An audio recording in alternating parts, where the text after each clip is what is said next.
तो पुढे पण ऐकूच या, पण प्रथम आपल्याला हे व्हेरी क्लिअरली कळलं पाहिजे की असंच कोणालाही सद्गुरू म्हणत बसू नये. We have to be very clear with that. आणि लहानपणापासूनच आपल्याला समजलं पाहिजे. मग कोणाला म्हणायचं, तर गुरु ह्या शब्दाचाच थोडासा जो अर्थ आहे ना, तर तो लक्षात घ्यायचा की गुरु म्हणजे अंधाराकडनं आपल्याला प्रकाशाकडे घेऊन जी व्यक्ती जाते त्या व्यक्तीला आपण गुरु असं म्हणतो. मग वेगवेगळ्या प्रकारचा अंधार असतो, म्हणजे अनेक असतात. म्हणजे रात्री झोपताना करतो लाईट घालवतो तो अंधार मला म्हणायचं नाहीये, पण आपल्या डोक्यामध्ये जे अनेकदा आपल्याला नवीन नवीन इन्फॉर्मेशन पाहिजे असते, नवीन नवीन गोष्टी माहिती करून घ्यायच्या असतात, त्याच्यासाठी जो आपला सतत प्रयत्न असतो, तर आपल्या जीवनामध्ये आपल्या ज्या समाजामध्ये आपण राहतो अनेक लोक, अनेक मोठी लोक आपल्याला भेटत असतात की जे अशा पद्धतीचे आपल्याला वेगवेगळ्या गोष्टी छान समजावून सांगू शकतात. त्यांच्यापासून आपल्याला शिकायला मिळतं. अनेकदा कसं वागायचं नाही हेही शिकायला मिळतं. पण असं सगळं जे असेल तर ते वेगवेगळ्या पद्धतीने आपल्याला मार्गदर्शन होत असतं जर आपण ऑब्झर्वंट राहिलो तर. पण ह्या सगळ्याच्या पलीकडे एक फार विशेष महत्वाची गोष्ट जी अशी आहे की what is the ultimate truth, सत्य काय आहे हे समजून घ्यायचा प्रयत्न आपल्या आतमध्ये नॅचरली असतो. आपण इन्फॉर्मेशन सीक करत असतो, वेगवेगळ्या सब्जेक्टची इन्फॉर्मेशन, कुठले मटेरियल सायन्सेस असतील, कुठले अजून लँग्वेजेस असतील, पण असं आपल्याला नेहमी शिकताना शिकताना अजून पुढचं शिकायची एक नैसर्गिक आपल्यामध्ये इच्छा असते. So always we are curious.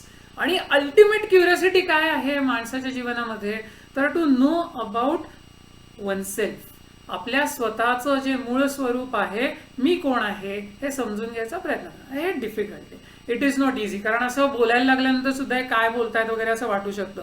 पण थोडक्यामध्ये माझं आणि देवाचं नातं काय आहे, आपण सद्गुरू पूजन करतो, आपण वेगवेगळ्या देवळांमध्ये जातो, तीर्थक्षेत्रांना आपण त्या ठिकाणी जातो, नतमस्तक होतो, तर हा ईश्वर म्हणजे नक्की कोण आहे, त्या ईश्वराचा शोध घ्यायचा कसा आणि तो ईश्वर मला सापडेल कसा, हे सगळं कसं होईल, जर आपण थोड्या वेळ रोज ध्यान केलं तर हे शक्य होईल. जी उपासना आपण करतो तिचा जर आपण मनापासून प्रयत्न केला रोज थोड्या वेळ, मग तुम्ही लहान असेल अगदी 5 मिनिट्स करा, 6 मिनिट्स करा, 7 मिनिट्स करा, रोज थोडंसं वाढवा. थोडे मोठे असाल जसं ज्ञानी आता थोडी मोठी आहे की नाही आता, आणि मग थोडंसं 15 मिनिट्स तर केलं पाहिजे, थोडं 15 मिनिट्स टू 20 मिनिट्स गेलं पाहिजे, असा प्रयत्न केला पाहिजे थोड्या वेळ. पण ती प्रोसेस जी आहे ती नीट समजून घेतली पाहिजे. मग सद्गुरू ही जी विशेष व्यक्ती आहे ती कोण आहे, तर तिला तिच्या ठिकाणी तिचं आणि ईश्वराचं नातं आणि स्वतःमध्येच ईश्वराचा साक्षात्कार जिला झालेला आहे आणि डेफिनेट माहिती आहे, निश्चयाचं समाधान स्वरूप स्थिती असं म्हणलंय. अवघड शब्द आहे ते, पण शी इज व्हेरी शुअर. म्हणजे शी म्हणजे काय, that person is absolutely 100% sure की काय, की ईश्वर माझ्या आतमध्येच आहे आणि त्याचं दर्शन त्या व्यक्तीला झालेलं आहे. आणि आता ही व्यक्ती सर्वांसाठी तेजोमय बनून राहिलेली आहे की हा ईश्वराचा शोध प्रत्येक जण कसा घेऊ शकतो. मग ज्याला खरंच जेन्युइनली इच्छा होते, मनापासून कळकळ निर्माण होते, दे डेफिनेटली त्यांच्या जीवनामध्ये त्यांना सद्गुरू प्राप्ती होतेच होते. आणि अशा व्यक्तीची होते की जिला स्वतःला ईश्वर प्राप्ती झालेली आहे आणि ती मार्गदर्शक बनते. तर त्यामुळे हे सद्गुरू म्हणजे गुरुपौर्णिमा इतकी विशेष आहे. त्याच्यामध्ये अनंत वेगवेगळ्या भूमिका आहेत, त्याच्या मागे अनेक ऐतिहासिक प्रसंग पण आहेत, ते कदाचित कोणतरी स्वाध्यायामध्ये सांगेल. आपण आता उपासनेकडे वळूयात. मुख्य उपासना जी आहे तर त्याच्यामध्ये आपल्याला जे आपण थोडंसं नामस्मरणाने सुरुवात केली, तर त्याच्यामध्ये नेहमी लक्षात ठेवायचं की ध्यान उपासना ही आपली मुख्य उपासना आहे. So all of us have to understand very clearly की ध्यानाची मूळ प्रक्रिया काय आहे. बसायचं कसं आपण बघितलेलंच आहे.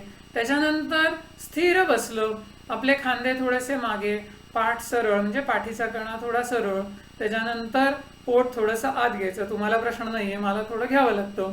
त्यानंतर हात थोडे आपल्या पोटाजवळ घ्यायचे, कोपरे दोन्ही आपल्या शरीरापाशी ठेवायचे, मांडी आपली जी असते ती जमिनीला चिकटून ठेवायची म्हणजे कुठेही पायाला आपल्या मुंग्या वगैरे येणार नाहीत. हे झालं फिजिकल आसन.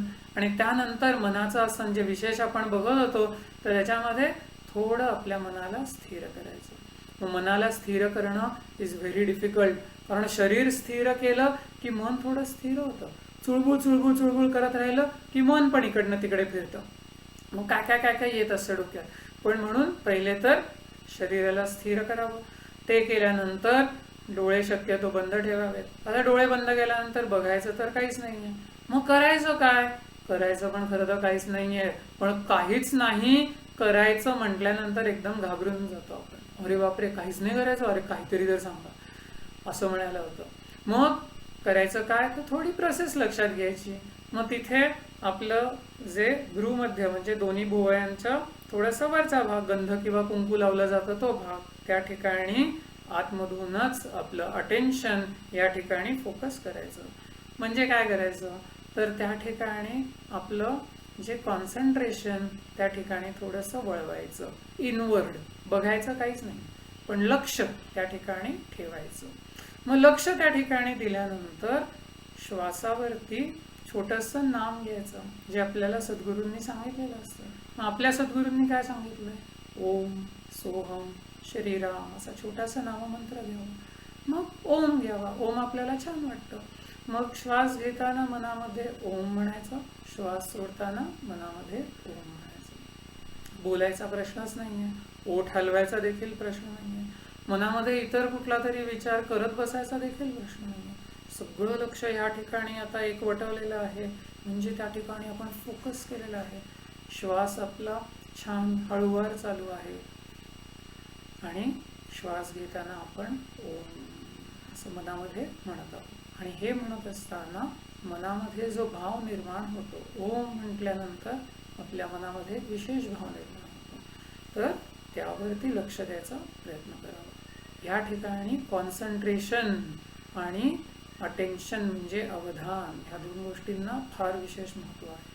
कारण जर लक्ष इकडे तिकडे गेलं तर ही प्रोसेस आपल्याला करताच येत नाही, बिकम्स व्हेरी डिफिकल्ट. मग ध्यान करायला बसायच्या आधी जर खूपच जास्त हॅरी पॉटरचं रीडिंग झालं असेल तर डोळे बंद केल्या केल्या समोर कोण येतं? वॉल्डरमॉर्ट. बापरे, असा प्रॉब्लेम होऊ शकतो. मग त्यामुळे थोडं आधी आणि थोडं नंतर थोडंसं आपल्याला नामस्मरण केलं की छान वाटतं.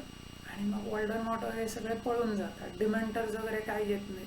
आणि त्याच्यानंतर छान मस्त ओंकार आणि त्यामध्ये असलेला ईश्वर भाव आपल्या चित्तामध्ये निर्माण होतो. आणि मग त्याच्यासहित त्या ठिकाणी आपण सगळं लक्ष या ठिकाणी एकवटून स्थिर बसू शकतो. विशेष भाग आहे, पण प्रयत्न करून हे साध्य होतं. पण रोज करायला लागतं, कारण रोज आपण हॅरी पॉटर बघणार, रोज आपण काहीतरी बघणार, रोज कुठेतरी जाणार, आणि हे कधीतरी 15 दिवसात एकदाच करणार असं म्हटल्यानंतर कसं काय मन आपलं ऐकणार? नो. सो हे पण रोज करायचं. छान. सो ही झाली आपली ध्यानाची मुख्य प्रक्रिया. मग मनात विचार आले तर काय करायचं? सोडून द्यायचं. एकदम वॉल्डेमॉर्ट समोर आला, घाबरायचं नाही, जा म्हणायचं, त्याला काय करायचं, लेट हिम गो, डोंट वरी, हो की नाही? तर असं सगळे ध्यानाची प्रक्रिया. आणि मग ह्याला थोडं मनाला ट्यून करण्यासाठी आपण सुरुवातीला आता 3दा त्रिपदा गायत्री मंत्र म्हणणार आहोत. माझ्याबरोबरच आपापल्या ठिकाणी सर्वांनी म्हणायचं, आणि त्यानंतर आपण 3 वेळा दीर्घ ओंकार करूया. मग 2 मिनिटं आता जी प्रक्रिया सांगितली तसं छान शांतपणे ध्यान करूया आणि मग ध्यानाची सांगता करूया. तर आता त्रिपदा गायत्री मंत्र म्हणूया. दीर्घ ओंकाराच्या वेळेस सगळं मुलांनी एक लक्षात ठेवायचं की कोणाचा तरी ओंकार मोठा आहे आणि कोणाचा तरी छोटा आहे म्हणून स्पर्धा करत बसायची नाही. There is no competition. फार करावीशी वाटतं पण असं करायचं नाही. एका श्वासामध्ये सहज जितका ओम आणि ओंकार आपला होतो तेवढा करायचा, उरलेला ओंकार मनामध्ये करावा. ठीक आहे. आणि आता आपण ऑनलाईन असं ऐकत असताना काय होतं की ओम पूर्ण ऐकू येत नाही, कारण तो कुठेतरी आवाज निघून जातो. पण तुम्ही तुमच्या श्वासाच्या प्रमाणे नक्की दीर्घ ओंकार करावा. मग पुढचा ओंकाराची सुरुवात तर नक्की ऐकू येईल तुम्हाला. गायत्री मंत्र म्हणूयात. सर्वांनी छान ताड बसा. 5 मिनिटं उपासना करायची आपल्याला, तर छान मनापासून करूया. ओम भूर्भुवस्वः ओम तत्सवितुर्वरेण्यं भर्गो देवस्य धीमहि धियो यो न प्रचोदयात्.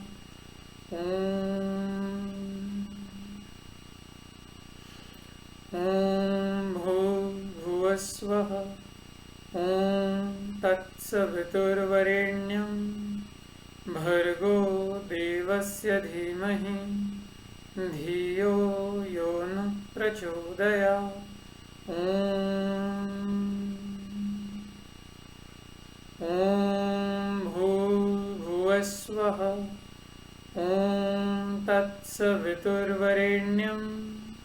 भर्गो देवस्य धीमहि धियो यो न प्रचोदयात्।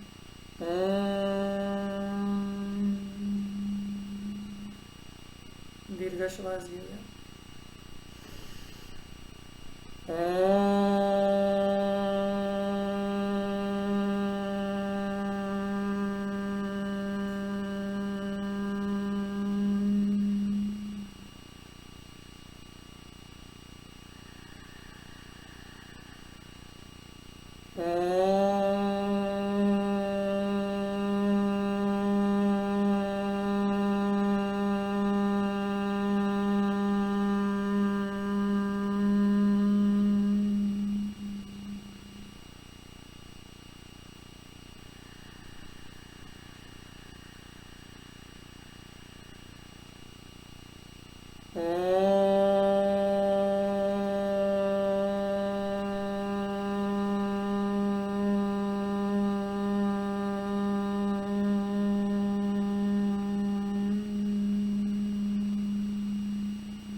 हरि ओम. हरि ओम. हरि ओम. एकदा आपण दीर्घ ओंकार करूया. दीर्घ श्वास घ्या.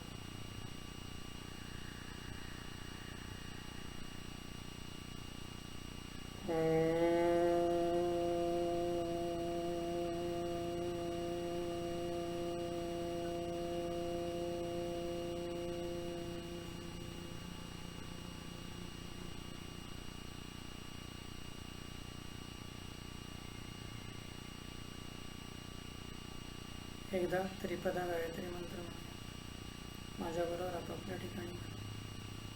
ओम भूर्भुवस्वः. ओम तत्सवितुर्वरेण्यं भर्गो देवस्य धीमहि धियो यो प्रचोदयात्. ओम